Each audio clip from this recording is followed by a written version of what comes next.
feeling sad, feeling hopeless, feeling that I can't open up to people as easily, just feeling overall a bunch of sadness, depressed, anxiousness, feeling that like I'm the only person in the world, I'm lonely, loneliness. These are all the feelings I felt when I was hanging around with the wrong type of people and just the wrong people in general. But now I feel more uplifted, more happier, more confident, and more self worth in myself, all because I'm hanging around with the right people.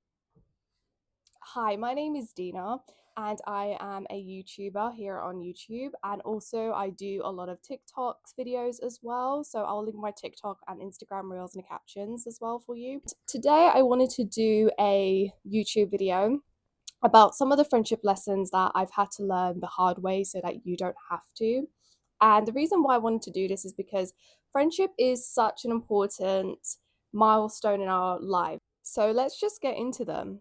So, the first lesson that I have learned is that you can't change the people around you, but you can change the people around you. I don't know who said this quote, this wasn't my quote that I came up with, but basically, it's essentially saying that you can't change the people who are next to you. You can't change their personalities, you can't change their behaviors, their habits, you can't change any of that. How they work, how they live, how they interact with you, anything like that is just, it's up in the air. You really can't change that. The only way that people change is if they decide to change themselves, So people can't like change with you asking them to. Like the only way that they want to change is if, they want to change. That's the only time that they will ever change. But what you can change is the people who you hang out with. So, for example, you're hanging around with people who drain your energy, who you just don't like, that you don't get along with. Change those people. Hang out with people who actually uplift you. Hang out with people who are more positive. Maybe like the group of friends that you're with at the moment, they, they bring you down. They're quite, they're just not nice people. They've got nothing nice to say. They're quite negative. Maybe find people who are the complete opposite to that. Find people who are more uplifting, who will encourage you, who will love you, who will just, uplift you, who will affirm you. Find that, because ultimately people will only change if they want to. So it's best, your best bet is to change those people. So go and find new, different people who you are able to get along with more better. So the second lesson that I have learned is that you are the five people who you hang around with the most. This has been talked about a lot on the internet, so I'll try not to spend too much time on it. But it is essentially the most truest thing ever, and I think that's why it gets repeated often so much. And it really is true. It's like if you're hanging around with people who, you know, have like a certain way of life, if they're quite negative, if they're quite they complain a lot, they kind of just see the bad things in life, that really is going to rub against you and it's really going to rub off on you. And then you notice that, oh, you're starting being negative and you're sort of being like not positive and stuff like that. And I remember like I used to hang out with these girls, and there was these like I used to hang out with these girls like a long, long time ago. And these girls were quite male obsessed, like they were quite male centered women. And I remember when I used to hang out with them, I used to get that vibe and I used to think kind of like male centered as well. I used to think like, oh my God, like what if this person found, like all these stuff. And then the minute I stopped hanging around with them and hanged around like a few other women who weren't as male centered, like all of a sudden it was like my brain did this shift and I started thinking more positively, started thinking about more myself instead of looking for external validation. And it really just goes to show that, like, when you're with the right people can either lift you up or bring you down. And also, like, if you're trying to get whatever goal you're trying to get, whether that be, you're trying to go to the gym more often or you're trying to go to you're trying to build a business or whatever, hanging around with people who are either achieved your goal or about to achieve the goals that you want, or also on the same path as you, it just gives you so much more motivation. It just helps you to like really lock in and really just gives you more inspiration to achieve your goals. The third thing that I have learned is that not all friendships are meant to last forever. People are going to always come and go out of your life. And, even the friends that you think that, like, oh, I've known this person for 10 years, I'm going to know them for another 10, sometimes they even go and they come and go, and not everything is always about because you broke up, you had this big massive row, and now you've just decided to break up with your friend. Sometimes it really is just as simple as like you don't hang out more as you used to, or sometimes like you just drift apart, especially like when it comes to the day and age we live in now. There's hardly any like third spaces. A lot more people are busier nowadays. It's like people, we don't work 9 till 5 anymore. We either work 9 till like 9 o'clock or 9 till 8 o'clock. And then after, I don't know about you, but if I finish work at like 7 or 8, I'm not really thinking about wanting to go and hang around with my friends. I'm really just more focused on going to bed. And obviously, if you're spending less time with your friends and less time building and maintaining those relationships and those friendships, you know, it just disappears, it just goes, it vanishes. And that's why it's good to always maintain that. But sometimes, yeah, like you could be on different paths in life as well. Sometimes, who knows, maybe you or maybe your friend might move abroad and they decide, actually, I want to stay there. And sometimes it can be long distance and that can be hard to maintain a friendship. Or just in general, like sometimes, yeah, you could have a fight, you could change, and that person doesn't like that, and that person wants to drag you down again, and then you're like, no, and then that could happen. So people come and go. Like some people are like a blessing, and then some people are just a lesson. Or some people are just meant to be there for this season. Maybe this season of your life you're just meant to have this friend. Maybe in the next season they don't last, that actually maybe it's not meant to be them. So don't always take it so personally. Like, if I know it's hard for me as well saying this, but you know don't always try and take it personally if someone leaves, or someone like friends come and go and stuff like that. It is a natural cycle of life. It's the circle of life. It happens. Some things aren't meant to last forever. Maybe you will have a friendship where it lasts a lifetime, and that is great, that's perfect. But don't always like get obsessed, or just obsess over like, oh my god, like why isn't this working out, why is it everything is going according to plan. But yeah, so friendships, they come and go, and that's okay. So the fourth thing that I have learned when it comes to friendships is that when it comes to conflict and friction, most of it, most definitely some, is caused by misalignment. And what I mean by misalignment is usually misalignment of values, misalignment of morals, misalignment of just like standards as well. So I'll give you an example. When it comes to like values, like one thing that I personally value is loyalty. And you might value loyalty too, but there are people, believe it or not, who don't value loyalty, who actually, maybe they value it and they see a point to it, but in the totem pole of like, you know, of where it goes is quite far at the bottom when it comes to loyalty. And this can cause friction because you can't argue with someone who doesn't value loyalty as highly as you do, and to say to them, look, you need to be loyal, you need to be more loyal to me. And to them, it's like, why are you telling me that I need to do this thing that I don't find worthy, that I don't find valuable, that I don't really care about? So that's what I mean. It's kind of like a clash of like two worlds coming together, and instead of it merging, it's colliding. And that's what I find, that like when people talk about their friendships, and especially like just on the internet and stuff like that, usually that's where it comes from. Not saying all the time, but obviously there's other things and factors that are coming into play, but that can be one. I'll give you an example. This happened to me, and I've seen a lot of other people talk about it on TikTok, so I definitely know it's happened to others, where if you've had a friend that has been friends with your bully or someone who just doesn't like you, and you're like, okay, why are you being friends with someone who doesn't like me? That's a bit weird.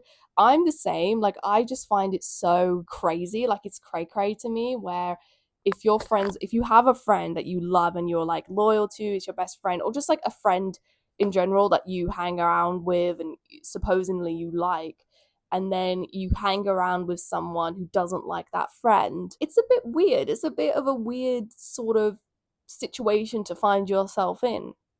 And for me personally, I can't be friends with people who are like that. And I remember there was a TikTok that was like having a go at people who are like that, where they say, "Oh yeah, but they didn't do anything to me. They didn't do anything to me. They did something to you, but they didn't do anything to me."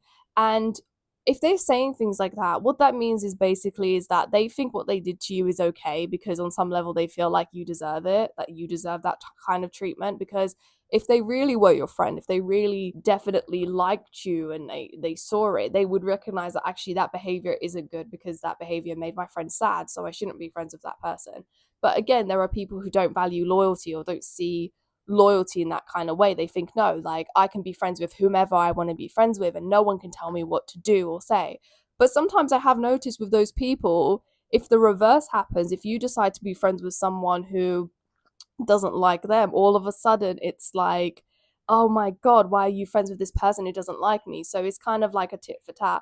But there are people who, who are like, okay, well, I don't value this loyalty thing as much as you do. And then you guys clash and they think, well, I can be friends with whomever I want to, so why are you clashing with me? So make sure that your values and your standards and how you like to conduct a friendship, that you're aligned, especially, and make sure you're kind of also on the same page. Like if you're best friends, like if you think this person is your best friend, do they say that? Do they say that, you're their best friend? Do they say like, if you think this person's a friend, do they say the same thing, that you're a friend? Or do they say you're an acquaintance? Because that's two completely different things. So make sure you're both aligned on what this thing that you're in is, and aligned on terms of like what the standards are, what the friendships are, like what is the code of conduct sort of thing. So make sure you're both aligned on that. So the sixth thing that I will say, I think it's number five actually, the fifth thing I would say is that it's good to be friends with people who you've got common interest with, and that you've got a lot of things in common with. And the reason why I say this is because I'm one of those people where it's like I love to talk to anyone. I love to hear about other people's lives and just how they are and how they operate. I think to really build proper foundations for friendship, it's not just that like it's best to go with people who, have some sort of similar experiences to you, but also just having some like things that you have in common that you can talk about are just so much important as well. And the reason again, like why I say this is because I've been friends with so many different types of people, and I just noticed that like the best friendships that I've always had are the ones where it's like we have endless things to talk about, where we have like, we're just there with each other and we just know what to talk about. And I know this is quite an obvious point for most people, but if you're someone who's just like a little bit of a social butterfly and you just love to talk to everyone, you love to be friends with everyone, like I'm like that. I wish I could be friends with everyone, but unfortunately that's not always the case. And if you really want a friend that's like a best friend, the best friendships that, you want to build a happy, healthy relationship, it's really good to have a few things in common and a few things to talk about. So definitely go for that. So another lesson that I learned when it comes to friendships is that quality matters over quantity. It's not about how many friends you have, it's about how are those friendships when you're with them. Like, do you have a lot of things in common? Do you have like, does your relationships align? Stuff like that. So that's what really matters when it comes to friendships. It's not about it's not about how many friends you have. I think it's Aristotle that said it. He said that like, a friend to all is a friend to none. And when you have like those big groups that you see where you have like 20 friends or 10 friends, like, there's a group of like friends that are like 10 or 12 or 20 of them, whatever it may be, some of those friendships are shallow. Some of those friendships are lukewarm, that they don't have anything in common. They just meh, like that's it. And even in those groups, there's so much conflict in those groups. As someone who's like a seasoned experienced girl who's been in friendship groups of like 5 to 20 plus people, the smaller the number, the better. And because like there's just always, I don't know what it is, there's always some sort of conflict. And plus, like, the bigger the group, there's always going to be people who are more drawn to each other than there is. There's always going to be cliques in that group. There's always going to be people who get along more than they get along with other people in that group. The more like shallow relationships you have, when it comes to like, if the relationships you have are like quite surface level, they're quite shallow, it's really hard to build a support network from them, and if you're going through a tough time, and look, life, like, life is never a guarantee. You're always going to have like a tough time. You could lose your job, you can lose your husband or boyfriend, you can go through a conflict with your parents, whatever it is. If you have like shallow friends, like surface level friendships, that's what you're going to get in return. They're not going to be the friends that you rely on to go when you're having a bad time. The ones that you're going to rely on are the ones who are going to be there for you, the ones that are have depth, the ones that you've spent time and emotions and energy towards. Like, those are the ones that are more valuable than the ones where it's just surface level. This is a lesson that I've learned specifically when it comes to friendship breakups, and specifically if you're breaking up with someone who is like a toxic person. You have to be okay with being portrayed as the villain. And what I mean by this is, like, don't be the actual villain. Don't like antagonize, provoke, manipulate, don't be the bad guy, but be okay with being perceived as the bad guy. And what I mean by this is that when you specifically as well, if you're breaking up with someone who's quite toxic, they just have like a dark triad personality, they're just, not a nice person, you're breaking up with a toxic friend. And they've done like so many bad things to you, they betrayed you, they just, they just weren't a good person to you whatsoever. What they tend to do is that whenever they talk about your friendship breakup, they make you the villain. So all those bad things that they did to you, they'll reverse it and say that you did that to them. I know. It's wacky, it's weird. I don't know why they do it. They love to play victim, and when they see their victim being too much of a victim, they're like, no, no, no, I gotta pretend that I'm more of a victim than that. And some people, like, when they hear this, they don't question it. Sometimes they just think, oh, okay, I'll just take this person's side. I'll take it for face value. They're not gonna go and interrogate that person. So you just got to be okay with looking like the villain, looking like the bad guy, because like that person who you're broken up with, like that toxic, horrible person that you broke up with, for whatever reason. What do you think they're doing? They, like, when you come up on a conversation, they're not going to say like, oh yeah, I was such a bad friend, I was the toxic one, I really was a bad person, I did that. No, they're not going to do that. They're going to save face. They don't want to look like the bad person, so they're going to make you look like the villain. They're going to say, no, actually, I didn't do any of those things that she's claiming. She did it to me. I'm the victim here, not her. So that's what they do. So, and it's awful, it's horrible. They shouldn't be doing that. But who's going to enforce that? No one. So it is okay to look like the villain. It's hard, it's horrible, but it's something that you're going to have to deal with, especially when it comes to, specifically more when it comes to like friendship breakups, and especially when you're breaking up with someone who's just a toxic person. And the last lesson that I have learned when it comes to friendships, and this really is more specifically geared towards if you're making new friends, or you just want to make new friends, whether that be you're in a new city, you want to make new friends, or you want to expand your network or your friendship circle. Not everyone gets along, and not everyone has to like you, and you don't have to like everyone. Lesson comes from, there was a book called, I'm sure it's in the book The Courage to Be Disliked, but I'm not 100% sure. I think it was, his name is Clark, and he does a YouTube video, and he was talking about that book specifically. So he said it comes from this book, not me, but he said it. So blame him if it doesn't, not me. But basically, if you're in a room with 10 people, 2 of those people are going to like you, they're going to want to be friends with you. 7 of those people are going to think, meh, okay, whatever, you know. And the last one will probably not like you. They'll hate you for whatever reason. They're just like, I just don't like this girl. I hate her. And that is okay. That is fine.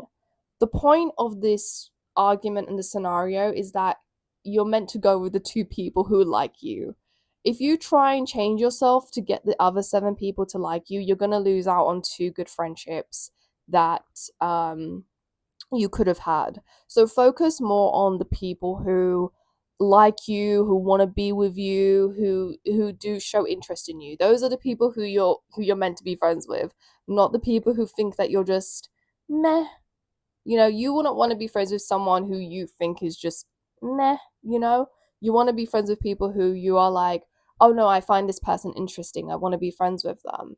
So be friends with the people who actually like you. And remember, you don't have to like everyone, and people aren't always going to like you as well, especially when you're going through that process of trying to make new friends. That is a messy process, but just remember that like there are going to be people who like you, people who aren't going to think either way, and then there's going to be people who don't like you. The whole point of the matter is that you need to be with people who like you. So that is the end of the video. Those are some of the lessons that I have learned. If you want me to do a part two, just let me know.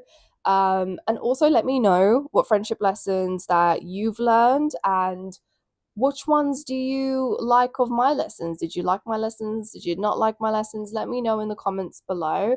Also, please subscribe to my channel. I'll be trying to be posting more videos as much as I can. I also have a TikTok that I'll link in the description below that I just go off on.